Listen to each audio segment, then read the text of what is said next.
a founder is watching it, how they can empathize equally between a male and a female. She has to evolve in her mind.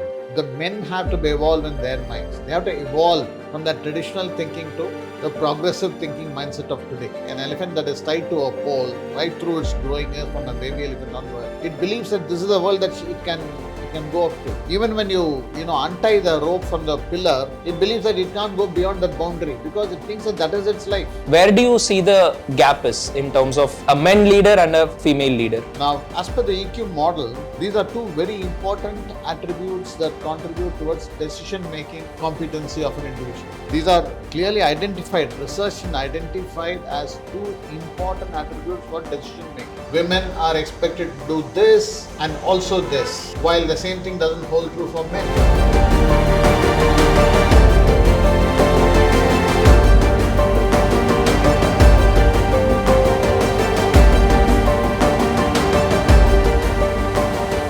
Good evening to all the viewers.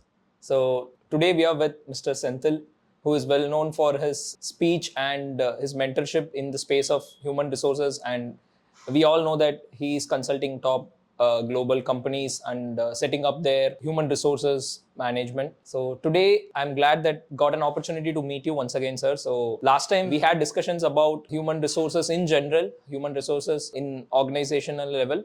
So today I've been asked to go deeper into the conversation by understanding what do you think about women leadership, and I have, as a founder, I have a couple of questions related to women in an organization, and especially when women climb up the ladder and when they're leading larger teams, they usually go through unique challenges which usually their men counterparts don't face. But predominantly, most of the corporates and their policies are in favor of men, if I'm not wrong. Though multiple organizations are taking some decisions towards this, we still see majorly organizations are in favor, the policies are in favor of women. To start with, I would like to ask you this one particular thing. Men and women, I mean, though they are equally talented, though they are equally skilled, do you think there is a gap in the way how the board of members, or in general the perception is there? Like, according to your experience, where do you see the gap is in terms of a men leader and a female leader? Well, I think you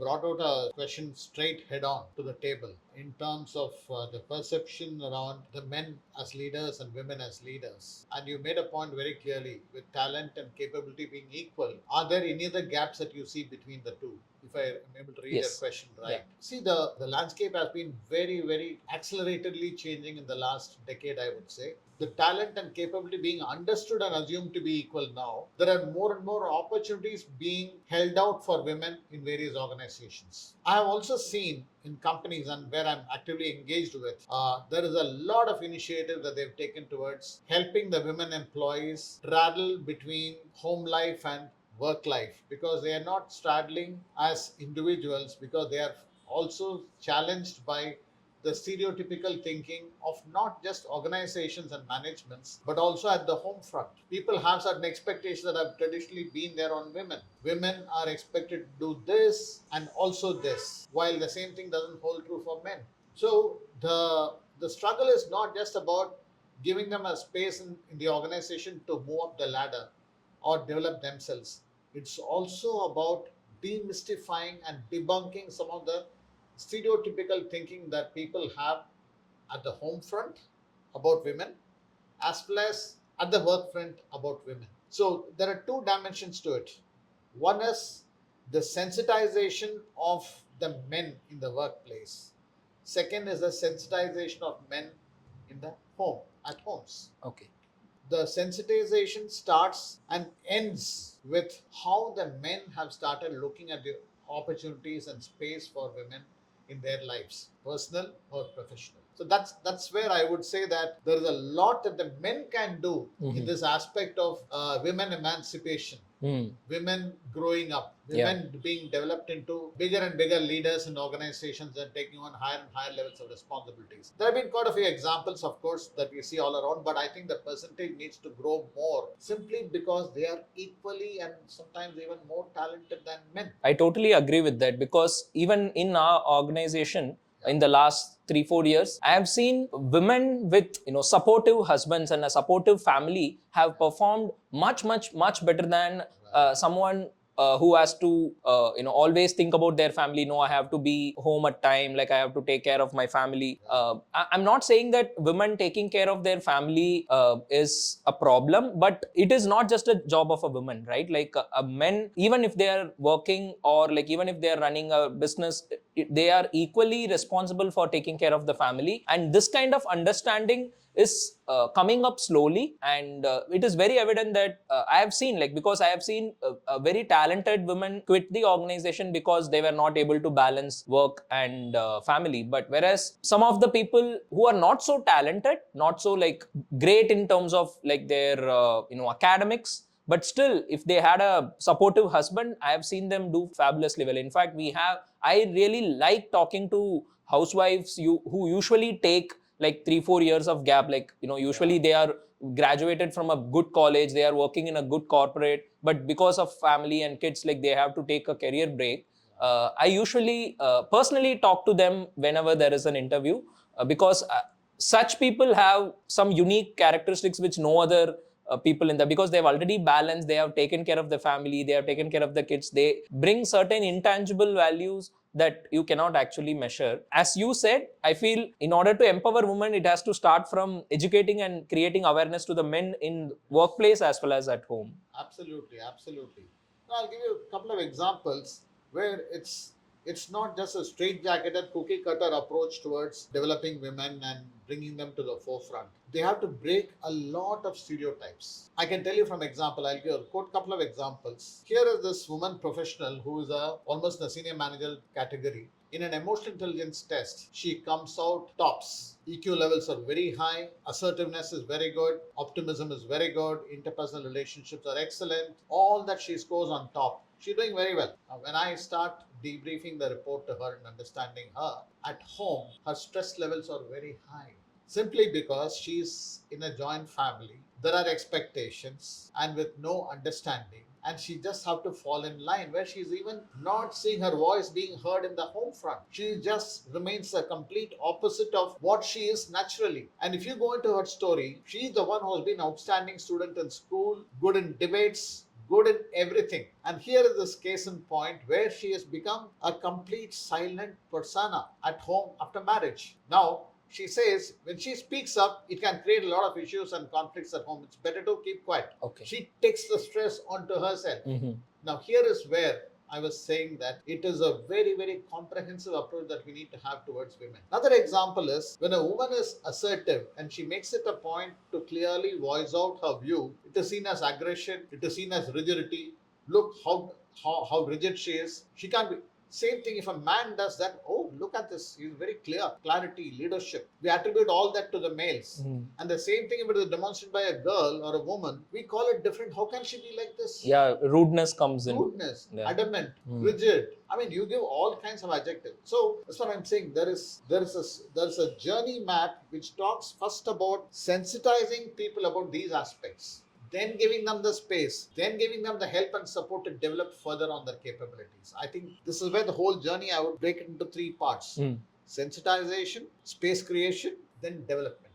I think this is where the whole thing. And I can tell you that many organizations have today started getting onto this journey. And I would say that I've also been involved personally in some of those initiatives where there's a continuous program of sensitization, creating space and opportunities through creating the right policies in the organization, right, for them to grow and develop. Third, helping them to develop their competencies, leadership competencies, to take on a higher and higher responsibilities. By this, actually, you are addressing a whole chain of things that needs to happen from the foundation level to the superstructure. Okay. So this is a very interesting point. Like you sensitize people, then you create a space and then you develop, which is fair. Most of the times, especially women who are facing the challenges, it's not just coming from their male counterpart, or like not just a husband, because husband's family is involved. Like they also like think like, no, I mean, the previous generation people, they still have that mindset that, hey, in our age, like we used to be a teacher, and then we used to take care of the family also, or we used to be a banker, we used to take care of the family also. I'm talking about the women who were working in the last generation also. Now they carry the same thing, like, now you have to do, my son will go and work, or you have to take care of the family. It becomes your duty to take care of the family. That's how we have been taking care. Talking about sensitization, but how an organization can influence in the home level, like, is it the responsibility of a woman to talk, or organizations can play some role in terms of infusing it? Because we have some limitations as founders. Like, we can talk to the girl, we can talk to the woman saying that, hey, it is your time to communicate to your family that you face these challenges and these are the things that you want from them. But most of the times, as you said, it lands as adamant or aggressiveness, like, why you are doing this. So this I'm facing even in well educated family structure. This is not just in a family where they don't have that kind of an awareness. Because recently I've been talking to some of the female founders, so they have been telling my journey. Common point is, unless they don't have a supportive family or a supportive husband, there is nothing is even possible. Absolutely, absolutely. So here is where, I mean, to answer your question, I mean, particularly what you're asking is there something that we as founders or, as organizations can we do towards influencing support structure that is supposed to be there behind the woman, which is the husband, the family, the extended family. Beyond that, how do we influence them is the question that Yes. you're putting forward, right? I would say that it is, I appreciate the fact that you are throwing a very, very important link in the whole chain, which is normally invisible, Yes. but actually plays a major role True. in a woman's life, Yeah. right? So I would say one thing that companies can certainly do is, in terms of sensitization, what I call as employees and beyond program, which basically is to first of all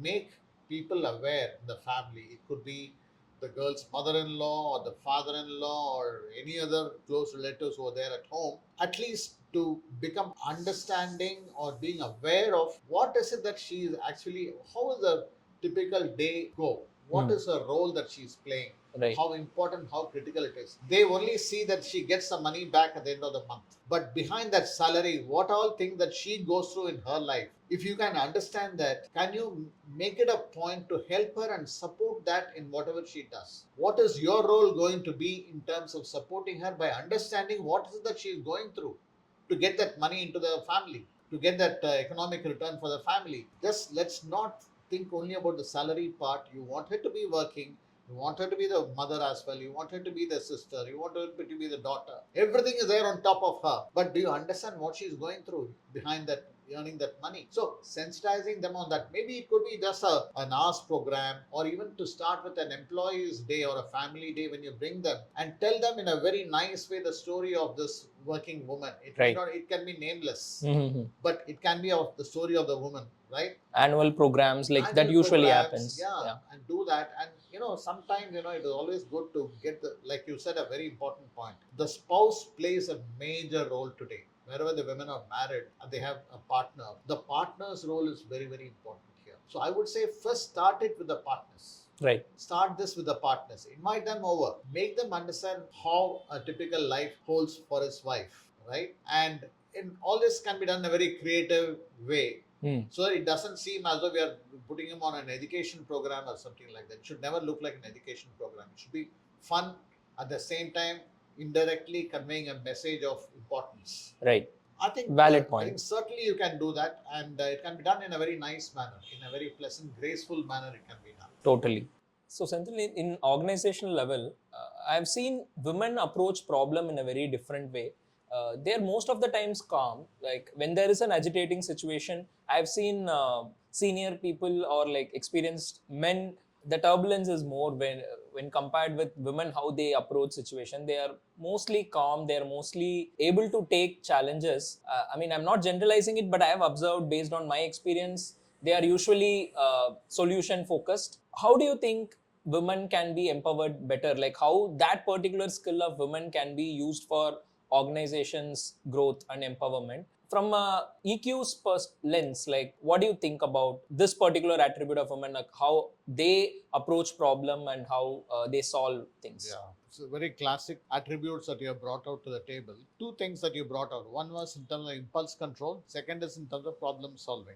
We know that every day, day in and day out, there are situations are uncertain. It can be very volatile. It can be turbulent. It can be anything. Now, as per the EQ model, these are two very important attributes that contribute towards decision making competency of an individual. These are clearly identified, research and identified as two important attributes for decision making. So, when you look at women, when you have an impulse control which is higher, they have much calmer mind to assess and analyze the facts before them. They are able to balance their intuition with the data and facts, and they are more balanced in terms of how they look at a certain situation. Problem solving in EQ terms is all about problem solving when a lot of emotions are involved. It's not the typical problem solving, get to find out the root cause, find out the various alternatives, which is the best alternative. That's a technical problem solving route algorithm. But problems in real life situation in terms of decision making in organizations involves a lot of emotional aspects. This is where the problem solving attribute, which is a strength for the women, really comes into full play. So to me, these are two attributes which directly are responsible for the decision making competency.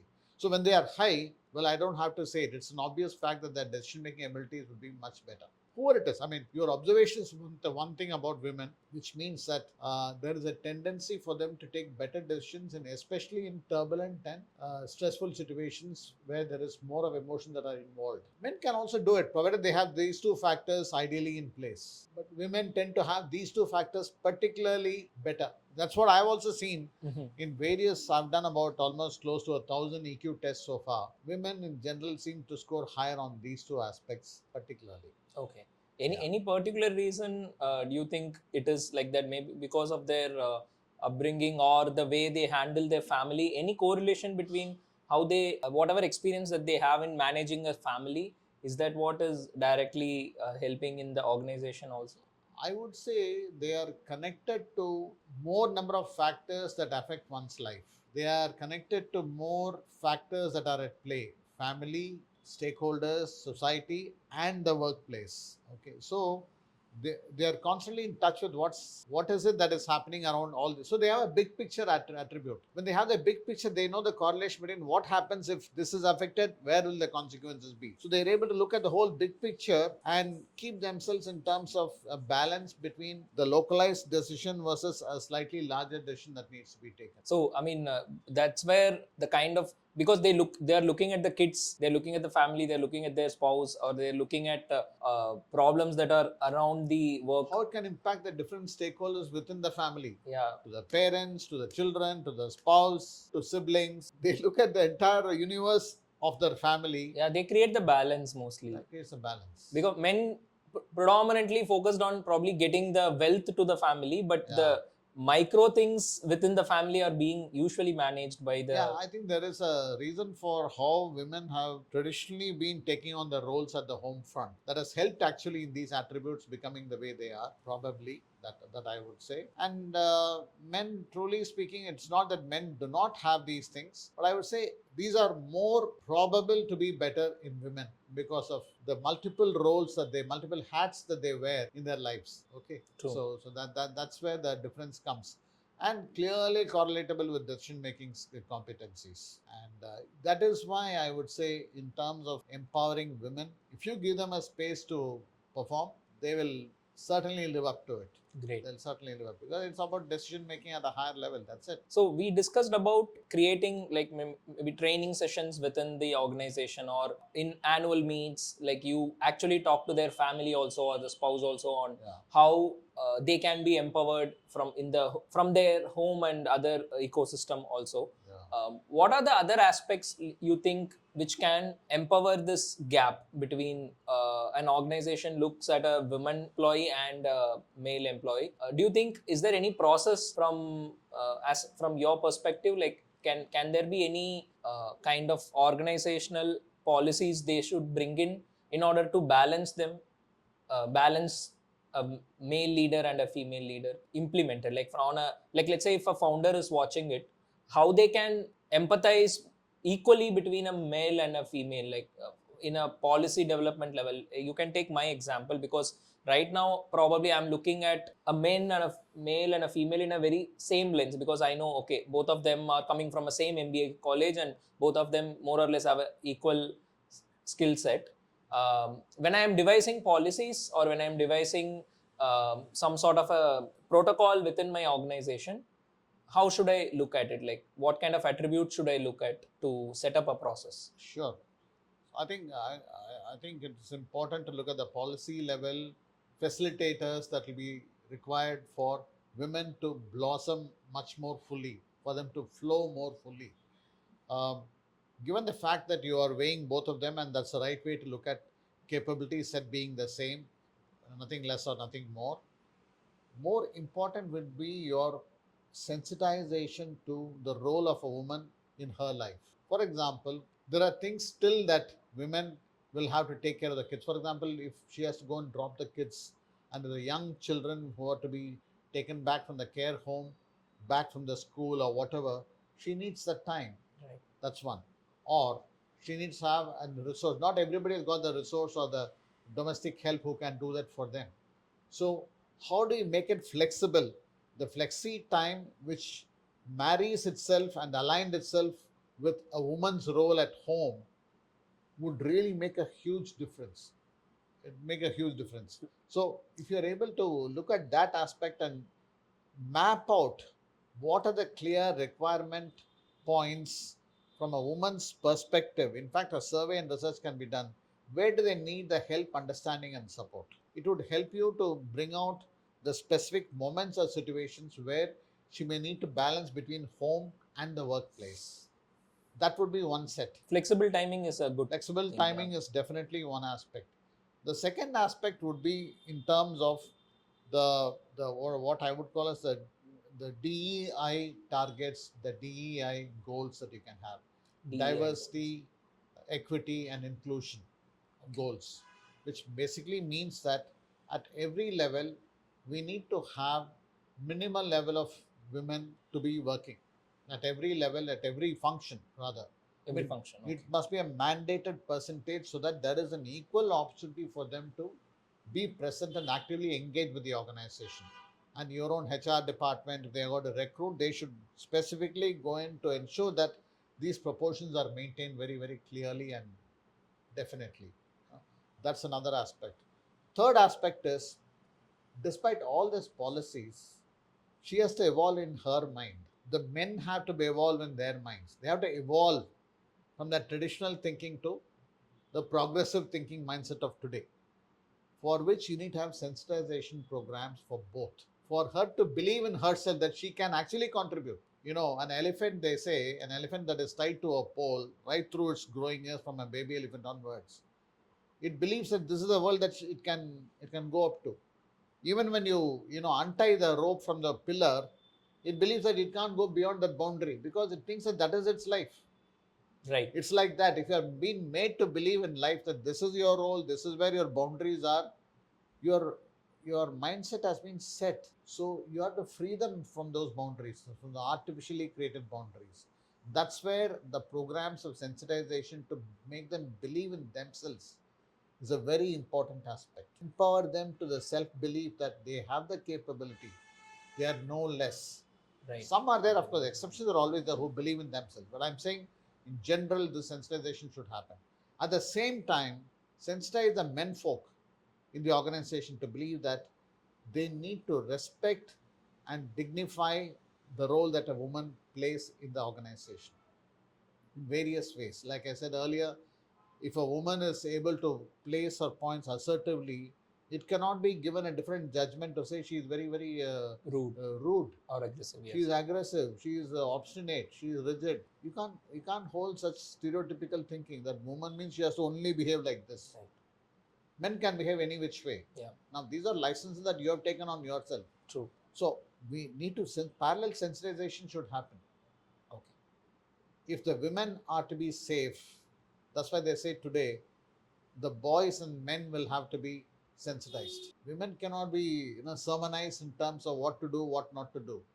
Men will have to be changed Right. in their mindset. I mean, it's very clear, because I had a recent conversation with a woman founder, and what I came to know is families play a very critical role in terms of them taking up a major position. And she was saying one point where, because a lot of men think that their spouse should be, their wives should be very similar to their mothers, so they try to see, expect their mother in their wives, like, because my mother used to do this, why you are not doing it? Like, that is a wrong way of doing it. And because according to a men, it is the direct reference, but that's a wrong way to look at it. If she was even mentioning, if a guy is telling, I want you to be like my mother, then try to stay away from that particular person, because they are two different people. They are the way they Two are different generations. Yeah, because there is a gap, total gap. The Yeah. way your mother went through situations, family, education, Yeah. cultural inputs, totally different from how your is happening spouse today. is going through. Yes. So they cannot expect a woman and a mother and a wife. So that's something I wanted to bring it on Sure, here. sure. Now, one last question I want to highlight was how the pay gap plays a very critical role here. Like, now we are talking about equality, we are talking about female leaders need to be empowered, but predominantly we can see that there is this pay gap difference is there. Like, if a male CEO is getting a particular pay, probably a counterpart like a female leader is not paid equally, is what a lot of organizations are putting this for, and a lot of companies addressing this pay gap that's happening across hierarchy, across levels. Do you think, because if apart from our last 30 minutes conversation, I can see women have more responsibility and more situations to be tackled.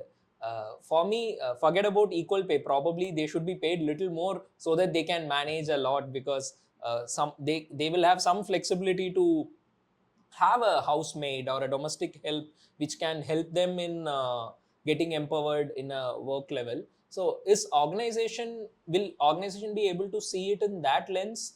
I'm talking about larger corporates, or even should founders consider these kind of parameters of, where is this currently, because there is huge gap. It is very simple, Arjun. Let's say you have an accounts manager role. You need a CA with about 7-8 years experience. You have a male and a female appearing for the interview.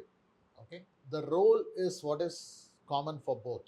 The capability set that they need to bring to the table is the same. Expectations from the role is the same. Their accountability is the same. Deliverables are the same. Why should pay be different? If you see through your eyes that no, she's a female, so she has to get lesser, you are completely flawed. So it's a flawed thinking. My role, am I making that accounts manager role to be slightly lesser in terms of deliverables, accountability and all that? No.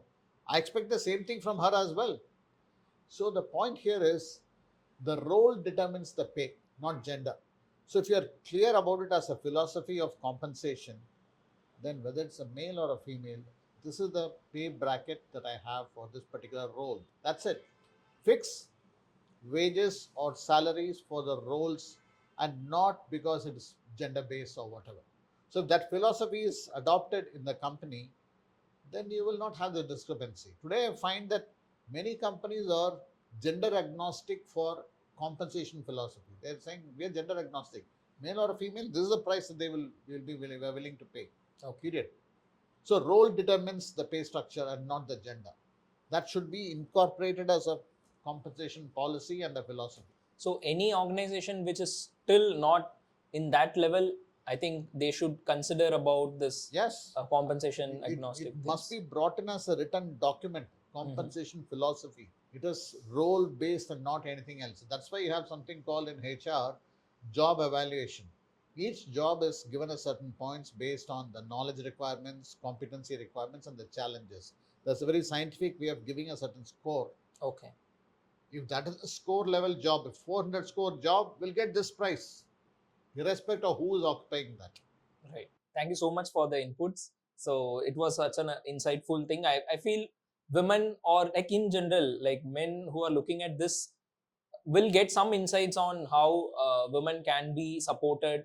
Yeah. Women can be empowered in order to perform great in terms of leadership role, or in general in an occupational level across industries. So I think certain points that we discussed would have been helpful for the viewers. So thank you so much, Senthil, for Most this welcome. valuable Thank you so input. much, Arjun. Once again, go into this realm of women in management, women in leadership. I think it's a very important topic that we need to constantly keep our focus on very much. Exactly. Like we can further have more conversations in Sure. terms of how it can support the entire organization, irrespective of the gender. So I feel I would want to go deep into your mind in terms of Sure. our further conversations. Thank you so much for your input. Welcome. Thank you so much again.